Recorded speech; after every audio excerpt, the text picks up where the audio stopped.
నియోజకవర్గ పర్యటనలో ఉన్న ముఖ్యమంత్రి చంద్రబాబు సతీమణి నారా భువనేశ్వరి సంచలన వ్యాఖ్యలు చేశారు. 2021 నవంబర్లో అసెంబ్లీలో తనను అవమానించేలా మాట్లాడిన వైనాన్ని మరోమారు గుర్తు చేసుకున్నారు. ఈ సమయంలో తీవ్ర భావోద్వేగానికి గురైన భువనేశ్వరి పురాణాల్లో ద్రౌపదికి అవమానించినట్లే తనను వైసీపీ ప్రభుత్వంలో అవమానించారని విరుచుకుపడ్డారు. ఎక్కడా కూడా విపక్షం పేరు ప్రస్తావించకపోయినా కూడా నేరుగా ఆ పార్టీని టార్గెట్ చేస్తూ భువనేశ్వరి చేసిన వ్యాఖ్యలు వైరల్ అవుతూ ఉన్నాయి.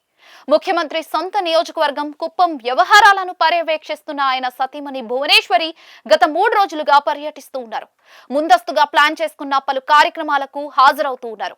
బుధవారం ఓ ఆలయాన్ని సందర్శించిన అనంతరం నిర్వహించిన సమావేశంలో గతంలో అసెంబ్లీలో తనకు ఎదురైన అవమానంపై తీవ్ర వ్యాఖ్యలు చేశారు.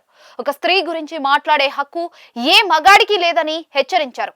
ఆలయాన్ని సందర్శించిన అనంతరం నాటి అసెంబ్లీ ఎపిసోడ్ను ప్రస్తావనకు తెచ్చారు భువనేశ్వరి.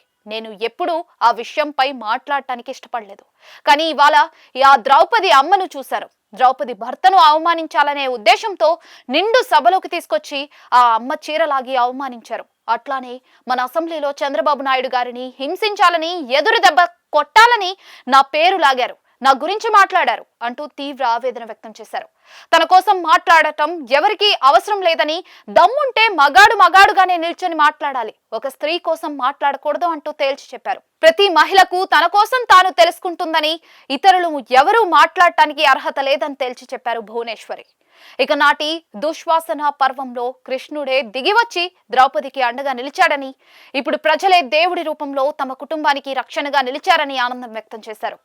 ప్రజల మద్దతును తాము ఎప్పుడు కూడా మర్చిపోమని వ్యాఖ్యానించారు. ప్రస్తుతం సీఎం సతీమణి భువనేశ్వరి మాట్లాడిన ఈ వీడియో వైరల్ అవుతోంది. కుటుంబ వ్యాపారాలను చూస్తున్న భువనేశ్వరి కొన్నేళ్లుగా కుప్పం నియోజకవర్గ వ్యవహారాలను పర్యవేక్షిస్తూ ఉన్నారు. ముఖ్యమంత్రి చంద్రబాబు పరిపాలనా వ్యవహారాల్లో బిజీగా ఉండటం వల్ల కుప్పం నియోజకవర్గంలో అభివృద్ధి, కార్యకర్తలు, నాయకుల బాగోగులను భువనేశ్వరి స్వయంగా చూస్తూ ఉన్నారు. 2 ఏళ్లుగా ఆమె క్రమం తప్పకుండా నియోజకవర్గంలో పర్యటిస్తూనే ఉన్నా కూడా ఎప్పుడూ ఎవరిపై రాజకీయ విమర్శలు చేయలేదని అంటూ ఉన్నారు. కానీ తాజాగా ఆమె కృష్ణుడి ఆలయాన్ని సందర్శించడం, అక్కడ ద్రౌపది విగ్రహం కూడా ఉండటంతో తీవ్ర భావోద్వేగానికి గురయ్యారని పరిశీలకులు చెప్తూ ఉన్నారు. అందుకే భారతంలో దుశ్వాసన పర్వంలో ద్రౌపదికి జరిగిన అవమానం, తనకు అసెంబ్లీలో జరిగిన అవమానం ఒకటేనని గుర్తు చేశారు. కాగా భువనేశ్వరి వ్యాఖ్యలు రాజకీయ వర్గాల్లో హాట్ టాపిక్ గా మారుతూ ఉన్నాయి. దాదాపు 5 ఏళ్ల క్రితం జరిగిన ఘటనను మళ్లీ గుర్తు చేయడం ద్వారా విపక్షాన్ని కోలుకోకుండా దెబ్బతీయాలనే కసి భువనేశ్వరిలో కనిపించిందని పరిశీలకులు వ్యాఖ్యానిస్తూ ఉన్నారు.